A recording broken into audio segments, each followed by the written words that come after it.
Hey guys, let's check it out.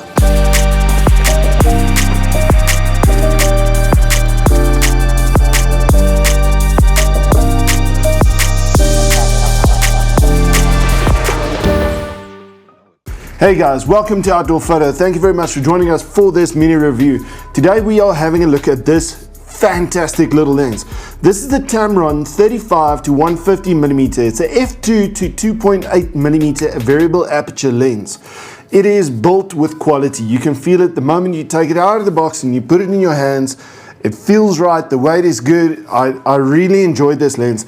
And it does make me walk away from the table with a couple of questions regarding the quality, the versatility, the focal length is kind of odd because it's not 24 to 105 or 24 to 120. It's not 35 to 70. It's weird. It's 35 to 150 millimeters. So it's also not a 70 to 200 millimeter lens. It does leave me with questions like why this? But I love two lenses on the market, a 35mm and a 70 to 200. And this feels like the perfect combination between the two of those. You're looking at a lens with image stabilization. You're looking at a lens with a great zoom functionality. It does extend as you zoom in and out of this product. And obviously with Tamron's new design, it's got that little cool thing where you can actually plug it in and program it, do firmware updates, do everything at home. You don't need to bring it in every time if you need to upgrade or do firmware updates or anything. It is ideal for portraiture or events. If you're looking for one lens that's gonna offer you the great image quality, 35mm, it's sharp. At 150mm, it's sharp. When you start zooming in from 35mm to around 39 to 40mm, you're gonna go f2. That's not a big jump. So basically out of the blocks, when you're zooming in on this lens, it's gonna jump to about 40mm and upwards. It goes to about f2.2. And then as you start reaching up above 40mm, it stretches to 2.8. So inevitably, I eventually just switched to 2.8 to keep my aperture, my depth of field, everything the same. Obviously, depending on your focal length and your distance to the subject, it does affect your depth of field. The first time we used this lens, or that I used this lens, was at an exhibition. We had a wonderful model working there. I quickly grabbed it out off of one of the sets that we had a demonstration on, and I just had to walk straight up towards me. Obviously, always the most difficult focusing issue. And I've picked up that it actually has a couple of niggles. It is not without its faults. So it kept on dropping focus in terms of a model walking straight towards me. Eye tracking on a Z8. I mean, the Z8 shouldn't have any issues whatsoever. So I can't fault the camera too much. I had to have an introspection towards the lens. We brought it back to the shop. I grabbed Yolandi, went downstairs, did a couple of shots downstairs as well. And here is some of the footage of my Atomos. It just seems like it keeps on dropping focus somewhere, and it's a hit and miss thing.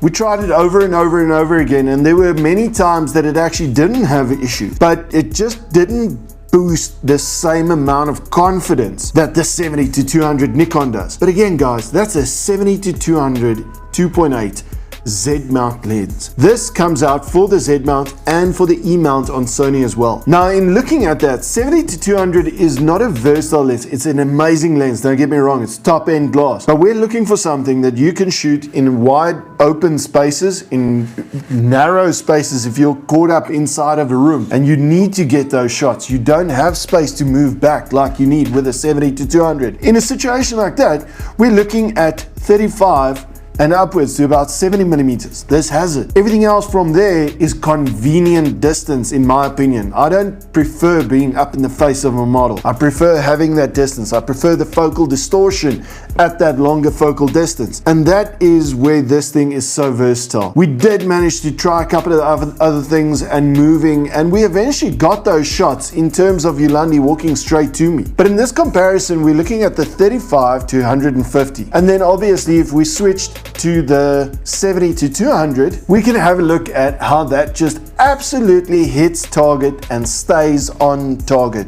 throughout the movement. There were plenty of times that we did hit it with the 35 to 150. So it's not a major issue. but it is something that I feel I have to mention. If you have the time, if you have the convenience of time, and you can refocus, you can redo that, no problem whatsoever. If you drop the focus and refocus, I found that it actually hunts and finds that focus faster than trying to stick onto it and praying and hoping that it will actually find it. It takes much longer to find focus in that situation. So on the camera itself, on the lens itself, you've obviously got your zoom ring, you've got your focus ring, you've got these buttons on the sides, custom buttons that you can set up for whatever you want to do. You've got a function on the side here to lock it. Not something that I really needed. And then obviously these switches here in the front. So looking at these switches, you've got autofocus, manual focus. That's perfect, that's what you want. If you ever want to switch to manual focus, you can quickly hit it on the lens. But the custom buttons is the fascinating part. So the custom buttons, you have to actually go and program through the software what modes they do. And that has an effect on these custom focusing buttons or custom multi-function buttons. I don't know what you want to call them. But these buttons are all around. Now, in terms of using some of the other Tamron lenses that have these, the placement of some of the rings doesn't make sense. In this system, they've got the focus ring in the front.